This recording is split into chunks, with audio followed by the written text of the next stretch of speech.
الحمد لله نحمده ونستعينه ونؤمن به ونتوكل عليه ونعوذ بالله من شرور أنفسنا ومن سيئات أعمالنا من يهد الله فلا مضل له ومن يضلل فلا هادي له وأشهد أن لا إله إلا الله وحده لا شريك له وأشهد أن محمدا عبده ورسوله اللهم صل على محمد وعلى آل محمد كما صليت على إبراهيم وعلى آل إبراهيم وبارك على محمد وعلى آل محمد كما باركت على إبراهيم وعلى آل إبراهيم إنك حميد مجيد أما بعد فإن خير الحديث كتاب الله وخير الهدي هدي محمد صلى الله عليه وسلم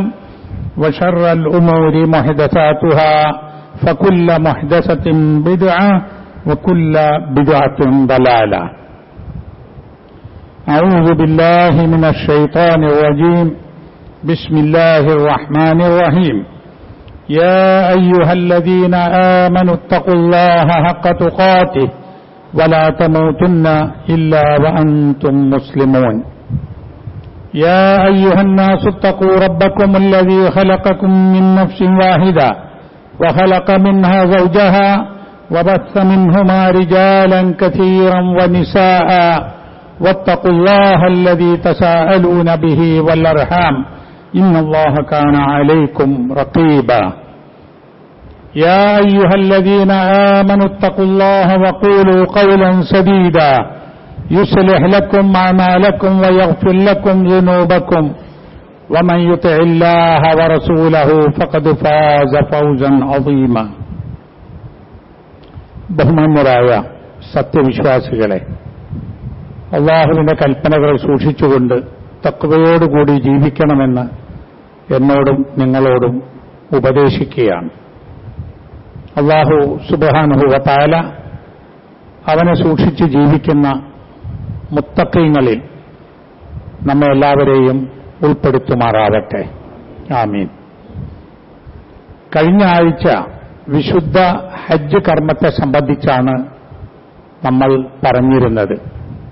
ആളുകൾ ഹജ്ജിന് ഉള്ള ഒരുക്കങ്ങളിൽ ഏർപ്പെട്ടിരിക്കുന്ന സന്ദർഭത്തിൽ ഹജ്ജിന്റെ ചരിത്രവും ഹജ്ജിന്റെ സന്ദേശവും നാം വിശദീകരിക്കുകയുണ്ടായി. അത് സംബന്ധമായി കുറേ കാര്യങ്ങൾ ഇനിയും പറയാനുണ്ട്. ഇന്ന് വളരെ പെട്ടെന്ന് ബോധ്യപ്പെടുത്തേണ്ട ചില കാര്യങ്ങൾ ഉള്ളതുകൊണ്ട് ആ വിഷയങ്ങൾ പിന്നീടുള്ള ആഴ്ചയിലേക്ക് മാറ്റിവെക്കുകയാണ്. ലോകം ഇന്ന് വല്ലാത്തൊരു പ്രതിസന്ധിയിലാണ്. പ്രത്യേകിച്ച് അറബ് രാജ്യങ്ങൾ, ഗൾഫ് പ്രദേശങ്ങൾ, മധ്യപൗരസ്ത്യ ദേശം ആകെ സംഘർഷത്തിലാണ്, ഭയപ്പാടിലാണ്, പ്രതിസന്ധിയിലാണ്. യുദ്ധമുണ്ടാവുകയും അതിന്റെ നാശനഷ്ടങ്ങൾ ലോകം ഇപ്പോൾ അനുഭവിച്ചുകൊണ്ടിരിക്കുകയുമാണ്. അതിൽ നമുക്കൊന്നും ചെയ്യാനില്ലല്ലോ എന്ന് നമുക്ക് തോന്നും. വൻകിട രാഷ്ട്രങ്ങൾ തമ്മിൽ യുദ്ധം, വൻകിട രാഷ്ട്രങ്ങൾ ദുർബല രാഷ്ട്രങ്ങളെ നശിപ്പിക്കുന്ന യുദ്ധം, മുസ്ലിം പ്രദേശങ്ങളിലേക്ക് ഇസ്രായേലിന്റെയും അമേരിക്കയുടെയും അതിശക്തമായ അക്രമങ്ങൾ, നശീകരണ പ്രവർത്തനങ്ങൾ, ഇതിൽ നമുക്കെന്താ ചെയ്യാൻ കഴിയുക? നമുക്ക് ചില കാര്യങ്ങൾ ചെയ്യാനുണ്ട്. അതുകൊണ്ടാണ് ഖുത്ബയിൽ അത് പറയുന്നത്. ലോകത്ത് നടക്കുന്ന സംഭവങ്ങളൊക്കെ ഖുത്ബ പറയേണ്ടതില്ല.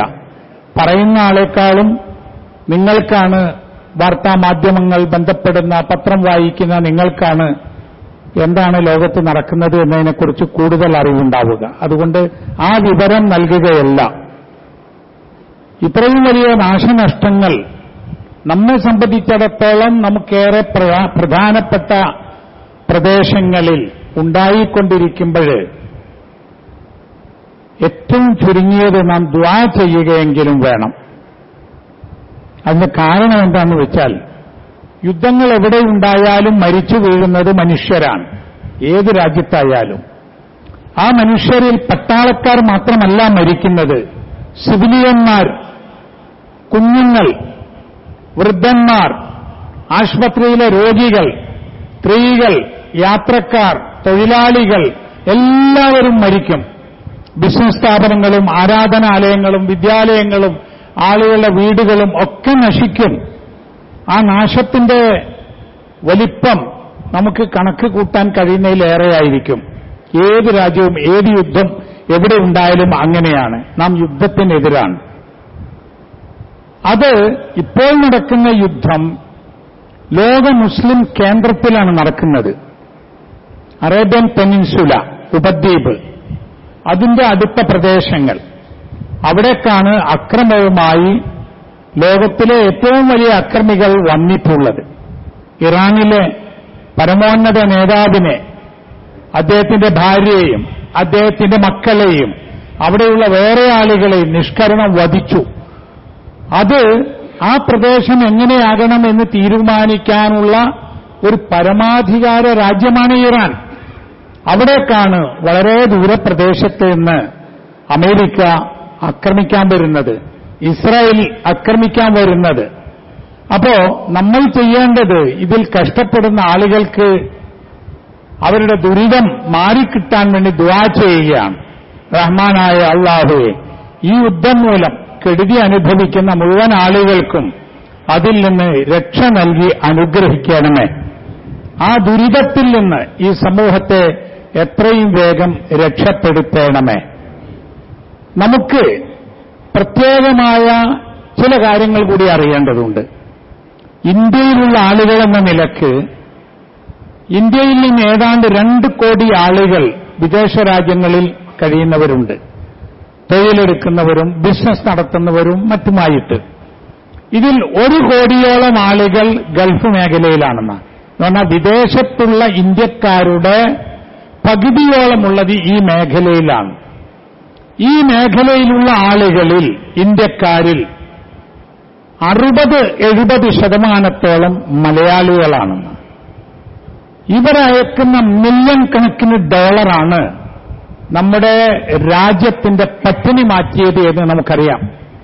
ഒരു 40-50 കൊല്ലങ്ങൾക്ക് ഇങ്ങോട്ടുണ്ടായ നമ്മുടെ വളർച്ച, അത് സാമ്പത്തിക രംഗത്ത്, വിദ്യാഭ്യാസ രംഗത്ത്, ആരോഗ്യരംഗത്ത്, മറ്റെല്ലാ രംഗത്തും നമുക്ക് കേരളത്തിലും മൊത്തത്തിൽ ഇന്ത്യയിലും ഉണ്ടായ വളർച്ച, അതിനെ സഹായിച്ചുകൊണ്ടിരിക്കുന്നത് ഈ ഗൾഫ് രാജ്യങ്ങളാണ്. അതുകൊണ്ട് തന്നെ അവിടെ ഉണ്ടാകുന്ന ഏത് പ്രത്യാഘാതങ്ങളും നമ്മെ ബാധിക്കും. അതിപ്പോ ബാധിച്ചു തുടങ്ങി എന്ന് പറഞ്ഞാൽ ചിലർ പറയുന്നു ഇവിടേക്ക് റമദാന്റെ മുമ്പ് വന്ന ആളുകളോട് ഇപ്പൊ പെട്ടെന്ന് മടങ്ങി വരണ്ട, അവിടെ തൊഴിലാളികളെ കുറയ്ക്കുകയാണ്. അവിടെ ഉള്ള ആളുകളോട് പറയുന്നു നിങ്ങൾക്ക് വേണമെങ്കിൽ കുറെ ആളുകൾക്ക് സ്വയം ഒഴിഞ്ഞു പോകാം, തൊഴിലാളികളെ കുറയ്ക്കുകയാണ്. പലർക്കും ശമ്പളം കുറച്ചിരിക്കുകയാണ്. യുദ്ധം ഇപ്പോൾ അവസാനിച്ചാൽ പോലും ഇതുവരെ നടന്ന യുദ്ധത്തിന്റെ കെടുതികൾ വർഷങ്ങളോളം ഉണ്ടാവുന്ന പറയുന്നത്. അത് പെട്ടെന്ന് കണക്കൂട്ടിയെടുക്കാൻ കഴിയുന്നതല്ല. ഇപ്പോൾ ഒരുപാട് രാജ്യങ്ങൾ നിലനിൽക്കുന്നത് അവരുടെ എല്ലാം അത് ഗൾഫ് രാജ്യങ്ങളിൽ നിന്ന് വരുന്ന പെട്രോളിയം ഗ്യാസും അവലംബിച്ചുകൊണ്ടാണ്. ചില രാജ്യങ്ങൾ, ഇപ്പോൾ ഫിലിപ്പൈൻസ് പോലുള്ള രാജ്യങ്ങളിൽ അവരുടെ 90% പെട്രോളിയം വസ്തുക്കൾ വിദേശത്തുനിന്ന് വരണമെന്നാണ്.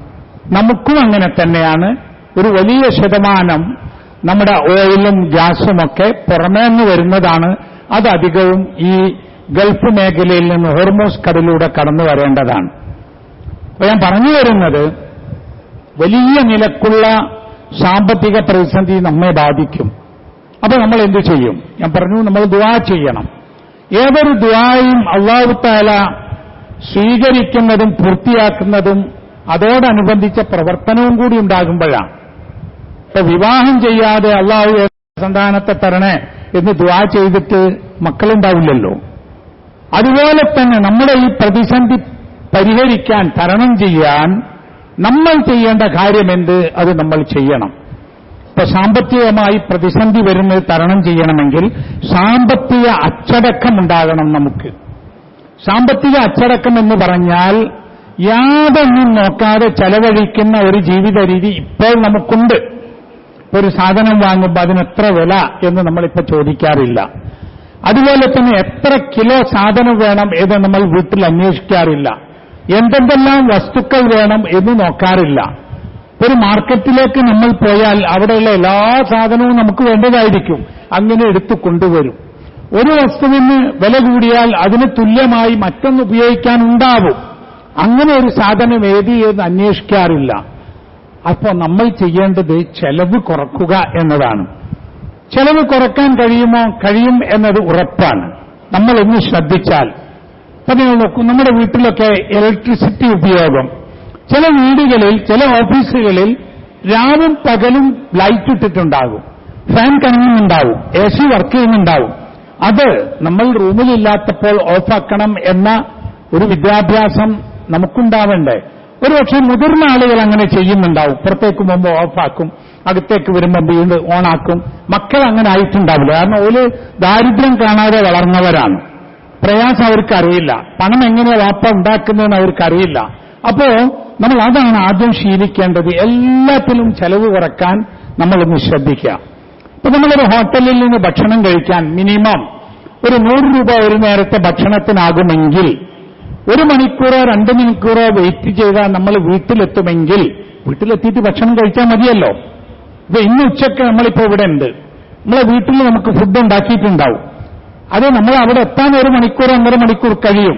അപ്പൊ നമ്മൾ ഇവിടെ നിന്ന് ഫുഡ് കഴിക്കുമ്പോൾ ഈ പണം വെറുതെ പോകും, അവിടെ ഉണ്ടാക്കിയ ഭക്ഷണവും വെറുതെ പോകും. മുമ്പ് അങ്ങനെ ചെയ്യില്ലായിരുന്നു. അപ്പൊ നമ്മുടെയൊക്കെ ചെറുപ്പകാലത്ത്, ഞാനൊക്കെ എന്റെ പ്രായത്തിലുള്ളവരൊക്കെ ദാരിദ്ര്യത്തിന്റെ അവസാന കാലം കണ്ടവരാണ്. അന്ന് 2 ജോഡി വസ്ത്രമൊക്കെ ഒരു സ്കൂൾ പോണ കുട്ടിക്ക് പോലും ഉണ്ടാവുള്ളൂ. ഒരു ചെരുപ്പ് വാങ്ങിയാൽ അത് തേഞ്ഞ് തീർന്നാൽ അപ്പോഴാണ് ചിലപ്പോൾ അതിന് ചോട്ടിൽ വേറെ കഷ്ണം വെച്ച് ഒട്ടിച്ചു കൊടുക്കും, വാറ് പൊട്ടിയ പുതിയ വാറ് വാങ്ങിക്കൊടുക്കും. അങ്ങനെയൊക്കെ ആയിരുന്നു. വീട്ടിൽ ഉമ്മമാര് കോഴിയെ പോറ്റി കോഴിമുട്ട ഉണ്ടാകും, അത് വിൽക്കുക ചെയ്യുക. എന്തിനാണെന്നറിയോ? മക്കൾക്ക് രാവിലെ കപ്പയും ചായയൊക്കെ കൊടുക്കാൻ വേണ്ടിയിട്ട്. പശുവിനെ ആടിനെയും പോറ്റുന്നൊക്കെ വീടുകളുണ്ട്, അവർ പാല് വിൽക്കുക ചെയ്യുക. എന്തിനാ? അരി വാങ്ങാൻ വേണ്ടിയിട്ട്.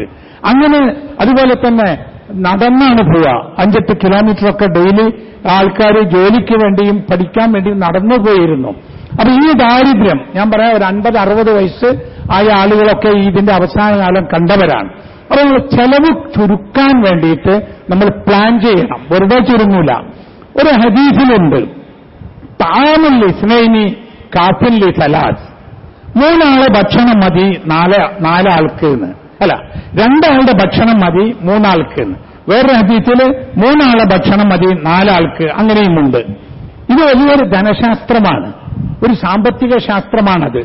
എന്ന് പറഞ്ഞാൽ നമ്മളിപ്പോ വീട്ടിൽ 4 ആളുണ്ടെങ്കിൽ 5 ആൾക്ക് ഭക്ഷണം ഉണ്ടാക്കും.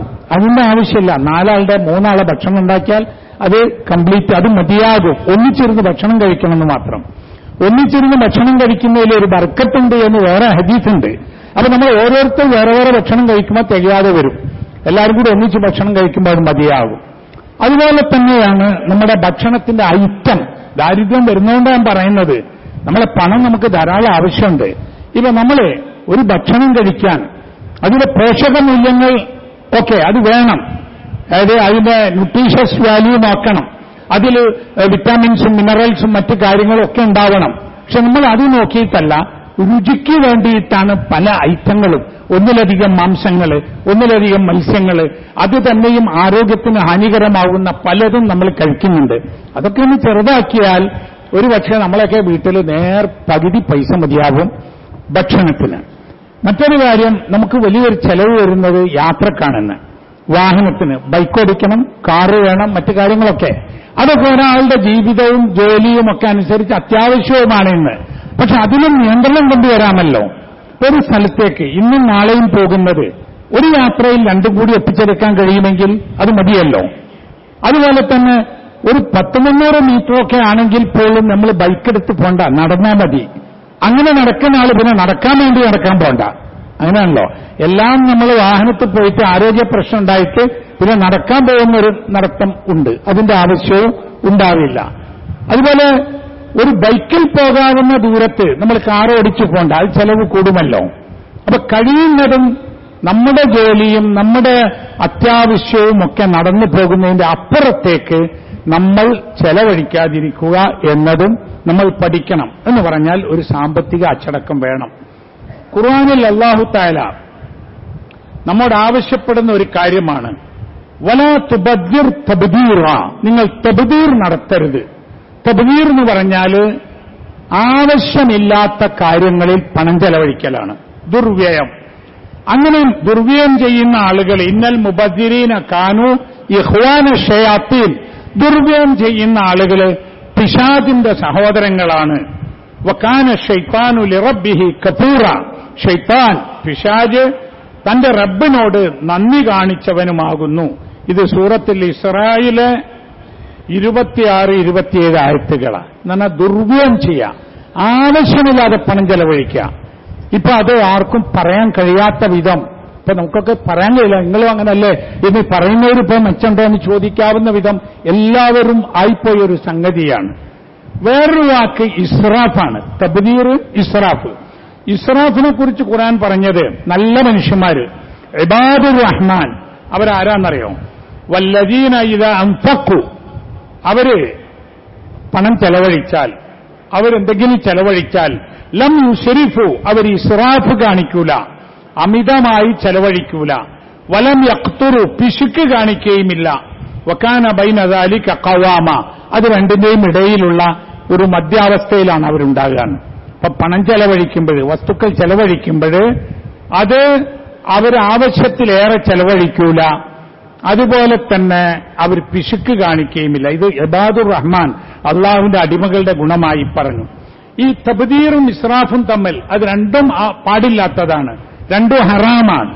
അത് രണ്ടും തമ്മിൽ വ്യത്യാസം തഫ്സീറുകളിൽ പറയുന്നത്, അൽ ഇസ്രാഫു സർഫു ഷൈഇ ഫീമാ യംബഗി സായിദൻ അലാ മാ യംബഗി, അതായത് ആവശ്യമുള്ള കാര്യത്തിൽ ആ ആവശ്യത്തെക്കാൾ ഏറെ ചെലവഴിക്കുക, അതാണ് ഇസ്രാഫ്. ഇപ്പൊ നമുക്ക് ഒരു 3 നേരം ഭക്ഷണം കഴിക്കണം, അത് ആവശ്യമാണല്ലോ, അല്ലെ 2 നേരം എന്തായാലും കഴിക്കുമല്ലോ, ആ കഴിക്കുന്നതിൽ കൂടുതൽ ചെലവഴിക്കാം, ആവശ്യമല്ലാത്തത്. മറ്റത് തബ്ദീർ എന്ന് പറയുന്നത് സർഫു ഷൈഇ ഫീമാ ലാ യംബഗി, ആവശ്യമില്ലാത്തതിൽ ചെലവഴിക്കാം. ചില കാര്യം നമ്മളൊന്നും ചെയ്യേണ്ടതുണ്ടാവില്ല, എന്നാലും അതിന് പൈസ കൊടുക്കുക, അല്ലെ അത് ചെലവഴിക്കുക. ഇത് രണ്ടും അള്ളാഹു ഹറാമാക്കിയ കാര്യങ്ങളാണ്. നമ്മൾ ചെലവഴിക്കുന്ന കാര്യങ്ങളെ നമുക്ക് 3 കാണാം, 3 എണ്ണമായിട്ട്. അതിലൊന്ന് അത്യാവശ്യമാണ്. അത്യാവശ്യം, അത് വേണ്ടേ? നമ്മളെ ജീവൻ കിടക്കാൻ നമ്മൾ ഭക്ഷണം കഴിക്കണ്ടേ? നമ്മുടെ നാണം മറക്കാൻ നമ്മൾ വസ്ത്രം ധരിക്കണ്ടേ? അതാണ് അത്യാവശ്യം എന്ന് പറയുന്നത്. രോഗം വന്നാൽ ചികിത്സിക്കണ്ടേ? അതൊക്കെ അത്യാവശ്യങ്ങളാണ്.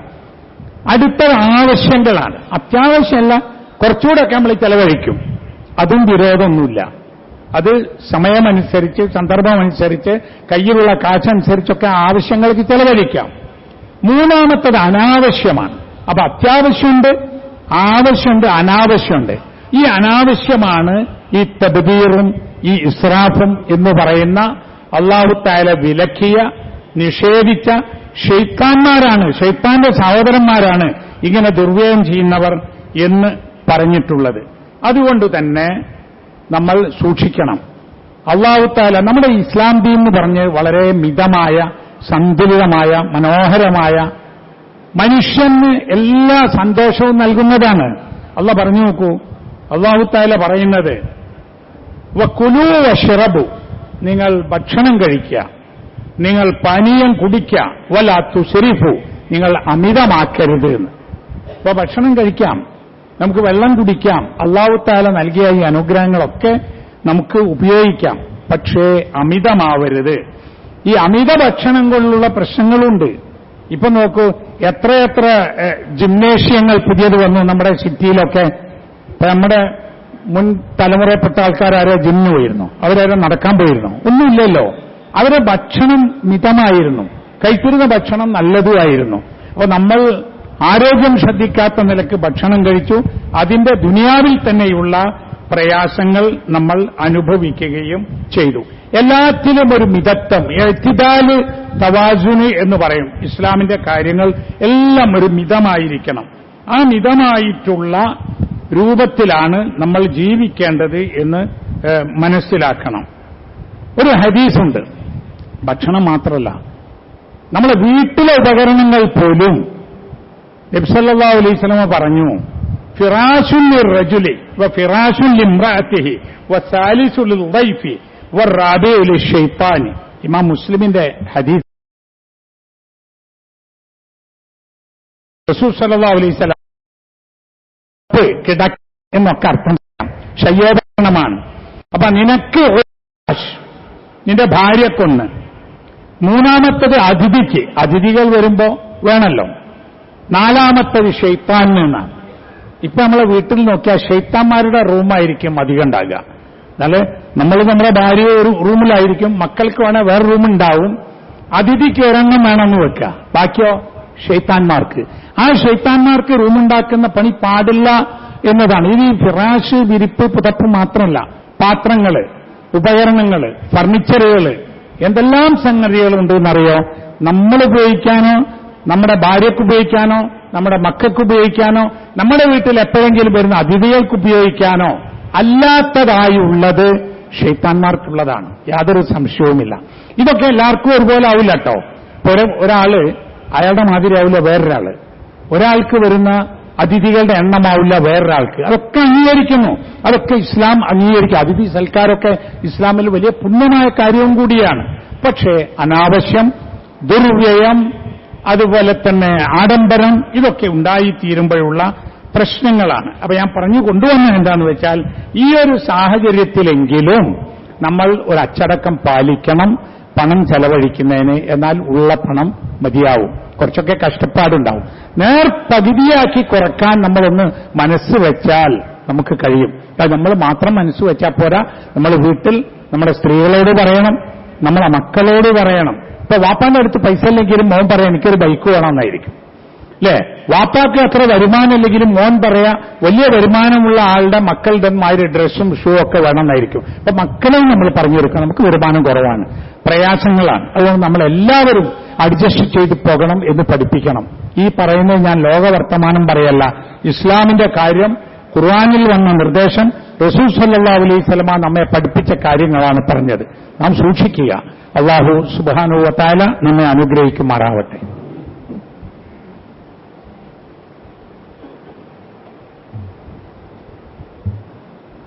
അൽഹംദുലില്ലാഹി റബ്ബിൽ ആലമീൻ والعاقبة للمتقين صلى الله على نبيه الكريم وعلى آله وصحبه أجمعين اتقوا الله عباد الله.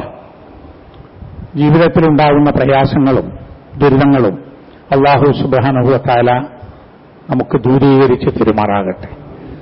റഹ്മാനും റഹീമുമായ അല്ലാഹുവേ, ഞങ്ങളിൽ നിന്ന് വന്നു പോകുന്ന തെറ്റുകുറ്റങ്ങൾ ഞങ്ങൾക്ക് വിട്ടുപുറത്ത് മാപ്പാക്കി തരണമേ. ഞങ്ങളിൽ നിന്ന് മരണപ്പെട്ടുപോയ ആളുകൾക്ക് മഗ്ഫിറത്ത് നൽകി അനുഗ്രഹിക്കണമേ. രോഗങ്ങൾ കൊണ്ട് കഷ്ടപ്പെടുന്ന ആളുകൾക്ക്, പ്രത്യേകം ദുആ ചെയ്യാൻ വേണ്ടി ആവശ്യപ്പെട്ട ആളുകൾക്ക് അവരുടെ ദുആകളും അവരുടെ രോഗങ്ങളും പ്രയാസങ്ങളും വളരെ പെട്ടെന്ന് നീക്കിത്തരണമേ. ലോകത്തുള്ള എല്ലാ മനുഷ്യർക്കും ശാന്തിയോടും സമാധാനത്തോടും കൂടി ജീവിക്കാനുള്ള സൗഭാഗ്യം നൽകി അനുഗ്രഹിക്കണമേ.